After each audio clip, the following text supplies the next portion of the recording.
The Chevy Malibu, it's a lot like T-Mobile. In the Big Four, but bringing up the rear in sales. Let's see if an all-new version for 2013 can move it up the rankings as we drive the Malibu LTZ and check the tech.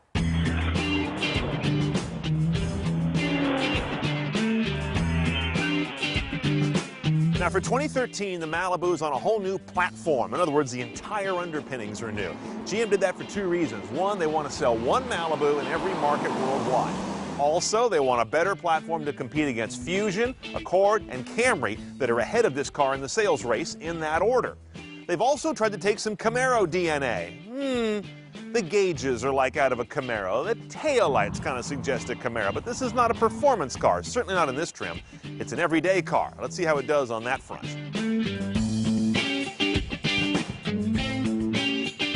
Now inside, poor old GM just can't stop doing fancy. I mean, what is this upholstery? When the question is, do you want caramel brown, dark brown, black, or blue stitching, the answer should never be yes. But that's what happened here. And that's more chrome than on an entire Audi. This cabin looks like it's the perfect car for a junior executive in the pimp industry. They got to tone it down. On a brighter note, Chevy MyLink is shaping up to be a real bright spot in the Chevrolet product line. Okay, this is not the most ambitious head unit in any car today. It's no Audi killer, but what it does comes off pretty well. Like the rest of the cabin, it's a little bit garish. The icons are a bit much, and there's screen after screen of them. They've not done a good job of making this a vertical stack. It's a very horizontal set of pages of functions. That got a little busy. Now, one thing you see missing here is a navigation tile. This car doesn't have navigation. That remains optional even with this rather elaborate head unit. Instead, we had to rely on OnStar, which you got to hit the button and talk to the service, and then they'll feed the directions here to the LCD. I would much rather get the onboard nav unless you're really lonely and want to have someone to talk to. You've got a picture viewer here, utterly worthless, but someone's attempt at doing cool. Much more positively, the Pandora integration is the best I've ever used. All I did was pair my phone the first time I got in this car. I punched the Pandora button, and bang, everything just connected and worked. Usually you gotta fiddle around and kind of rock it back and forth between the phone and the car. Big ups on that. And you've got all the major modern sources here. Nothing significant is missing, though no HD radio.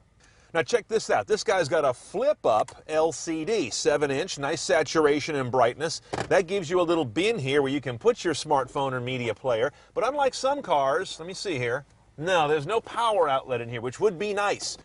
And one downside of having that flip-up screen is that it does give you a little bit of flimsiness on the screen. So when I'm pushing buttons actually on the display, you got kind of a cheap feel. Not bad, but it's a little unnerving. By the way, there's a bass audio system, and we have the upgraded audio system. It's a premium Pioneer rig. It's 10 speakers, I believe. You don't get anything terribly advanced in terms of the DSP, or digital signal processing, but you do get a nice set of EQ, including something that is actually going to be a preset variety or standard bass, mid, and treble. The backup camera is optional at the LTZ level, and it's very simple. No trajectory indication, no guidelines, just a look off the stern. You can get a lot of different engines in a new Malibu, but they're all 4 cylinders at this point. There's a 2.5-liter 4, kind of the bread and butter, a 2-liter turbo 4, the hot rod motor, and a 2.4-liter lean burn hybrid powertrain. We have the mainstream guy, a biggish 2.5-liter 4. All the engines have direct injection. You're looking at 197 horsepower here, 191 foot-pounds of torque. Pretty big numbers from a pretty big 4. 0 to 60, though, is also a pretty big number, unfortunately, about 8.3 seconds. MPG, 2234. Side saddle, front-wheel drive only. That 6-speed automatic is your only gearbox choice. Let's go for a ride. Now, like so many cars in the class of this guy, Accord, Camry, and others, indifferent driving is sort of the theme here. Let me put it another way. There's a very loose relationship between the engine, the gearbox, and what the pedal on the right is doing. These are not performance cars in this category of vehicles. They're utilitarian, they're grocery getters, they've got smooth rides. But the basic idea here is that this car is meant to have few surprises in its driving transitions, and that's what it delivers. On the downside, if you're getting into this car because you like to drive, you're going to be disappointed, at least in this one LTZ trim.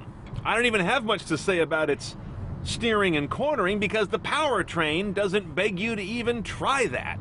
Another bit of a gripe I've got here that also adds to the lack of responsiveness is, as I showed you, no shift paddles on the wheel, which are kind of becoming standard these days. And to get shiftability, you've got to put the gearbox lever back in M. Then you can use this little fiddly toggle on the top to change gears. That's dainty, not involved. A lot of folks ask, how's the build quality on a Chevy product? It's real good. There's nothing about this car that doesn't fit beautifully, that doesn't appear to be bolted down real strong and real well. Overall, this is a great little highway car, a wonderful little grocery getter, but you're not going to be very involved in driving it. It's a little appliance-like.